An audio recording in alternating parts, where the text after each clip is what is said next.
عزیز بھائیوں، ایک بات اپنے ذہن میں اچھی طرح بٹھا لیں اور لکھ لیں کہ زندگی میں جو کسی بندے کو کامیابی حاصل ہوتی ہے وہ رب تعالیٰ کی مدد سے حاصل ہوتی ہے۔ اگر رب تعالیٰ مددگار ہو تو پھر کوئی چیز بھی رستے میں رکاوٹ نہیں ہے، اور اگر مالک کریم کو منظور نہ ہو تو انسان بہترین سیاستدان ہو، اچھا ایڈمنسٹریٹر ہو، اس کا ذہن بڑی وسعت رکھتا ہو، بڑی اچھی پلاننگ کرنا جانتا ہو، سارا کچھ ہو، بندہ ناکام ہوتا ہے۔ مسلمانوں کو جتنی کامیابیاں ملی ان کا پس منظر صرف اتنا تھا کہ اللہ تبارک و تعالیٰ نے اپنے بندوں کی مدد فرمائی، اور اب تعالیٰ نے قرآن مجید میں اس حقیقت کا بیان کیا، فرمایا بل اللہ مولاکم، فرمایا بلکہ اللہ تمہارا مولا ہے، وہو خیر الناصرین، اور وہ بہترین مددگار ہے۔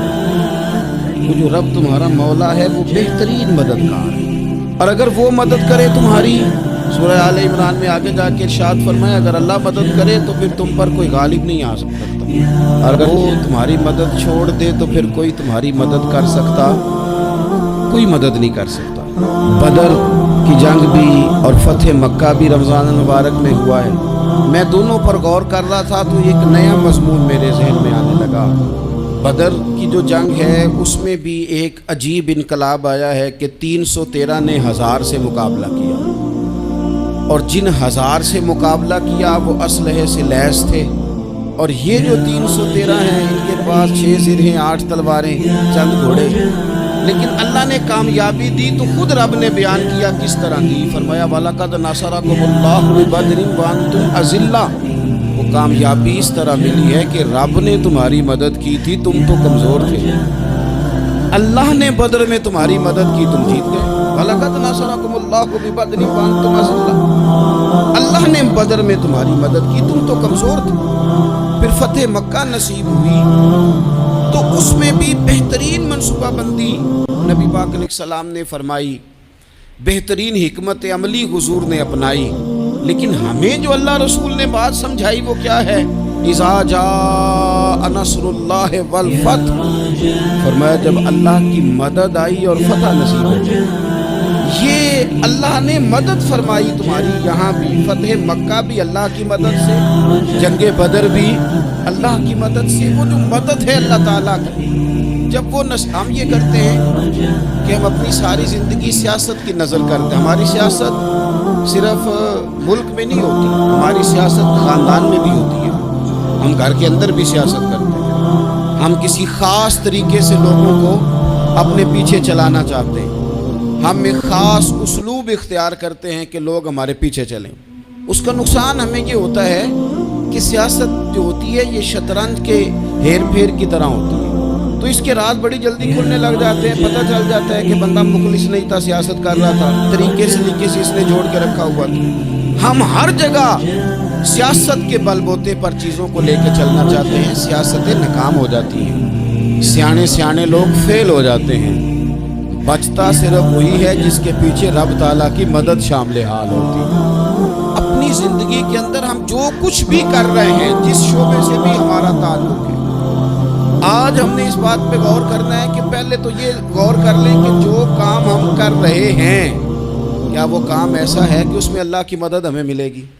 اگر آپ کوئی معاذ اللہ ناجائز کام کر رہے ہیں، فعل حرام کا ارتکاب کر رہے ہیں، تو اس میں تو مدد الہی آئے گی نہیں۔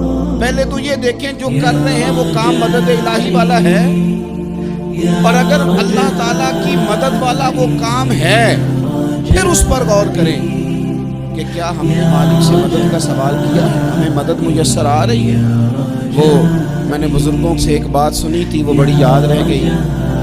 وہ فرمایا کرتے تھے قابلیت بھی بڑی چیز ہے لیکن قبولیت سب سے بڑی چیز ہے۔ قابل ہونا بھی بڑی بات ہے لیکن زیادہ بڑی بات یہ ہے کہ اس کی بارگاہ میں قبول بھی ہے کہ نہیں۔ اپنی زندگی میں اللہ کی مدد کی طرف بڑھیں، مالک کی مدد کا حصول اختیار کرنے کی کوشش کریں، اللہ کے ساتھ اپنے آپ کو جوڑیں۔ اگر اللہ کی مدد نصیب ہو، یہ جو ہم جتنا ڈرتے رہتے ہیں، سہمے رہتے ہیں، پریشان رہتے ہیں کوئی کیا کر دے گا، ہمارے ہاں نا ہر شعبے میں معاذ اللہ ایک مافیا ہے، الا ماشاء اللہ۔ وہ مافیا کہتا ہے میرے ساتھ ملو گے تو میں چلنے دوں گا، ورنہ میں نہیں چلنے دوں، مارکیٹ میں آ ہی نہیں سکتا فلانا بندہ، کیونکہ یہاں ہمارا قبضہ ہے۔ اور میرے بھائی پھر بہت سارے لوگ جن کی نیتیں اور ارادے بڑے اچھے ہوتے ہیں شروع میں، وہ بھی اس مافیا کا شکار ہو جاتے ہیں اور ان کے رنگ میں رنگ جاتے ہیں۔ یاد رکھنا، کسی شخص کی بلیک میلنگ کا کبھی شکار نہ ہونا، کبھی کسی کی میٹھی اور مسجع مکفہ باتوں کا شکار نہ ہونا۔ کوئی کیا کر سکتا ہے اگر اللہ مددگار ہو؟ جس کو رب کریم اٹھانا چاہے اسے کوئی گرا سکتا ہے؟ ہم یہ ڈرے ڈرے سہمے پریشان فیصلہ کرنے کی طاقت نہیں، مجھے چلنا چاہیے کہ نہیں، اٹھنا چاہیے کہ نہیں، کرنا چاہیے، اٹھ باندھ کمر کیوں ڈرتا ہے؟ پھر دیکھ خدا کیا کرتا ہے۔